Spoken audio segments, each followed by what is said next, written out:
Answer ও ভিডিপিকে দেশের শান্তি, নিরাপত্তা এবং জনগণের স্বার্থে জনসেবামূলক কাজ অব্যাহত রাখার নির্দেশনা দিয়েছেন প্রধানমন্ত্রী তারেক রহমান।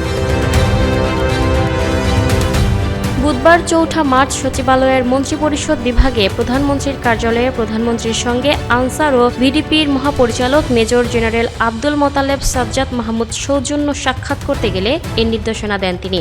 এই সৌজন্য সাক্ষাতে তারা পারস্পরিক শুভেচ্ছা বিনিময় করেন। এ সময় প্রধানমন্ত্রী বাংলাদেশ আনসার ও ভিডিপির দেশপ্রেম এবং পেশাদারিত্বে তাদের নিরলস প্রচেষ্টার ভূয়সী প্রশংসা করেন। দেশের শান্তি, নিরাপত্তা এবং জনগণের স্বার্থে জনসেবামূলক কাজ অব্যাহত রাখার নির্দেশনা দেন তিনি। সাক্ষাতে আনসার ও ভিডিপির বিভিন্ন উন্নয়নমূলক কর্মকাণ্ড সম্পর্কে প্রধানমন্ত্রী অবহিত হন এবং এই উন্নয়নের ধারাবাহিকতা ভবিষ্যতে অব্যাহত থাকবে বলে প্রধানমন্ত্রী তাদের আশ্বস্ত করেন। দেশের সার্বভৌমত্ব রক্ষায় সর্বোচ্চ প্রস্তুতি বজায় রাখার আহ্বান জানান প্রধানমন্ত্রী।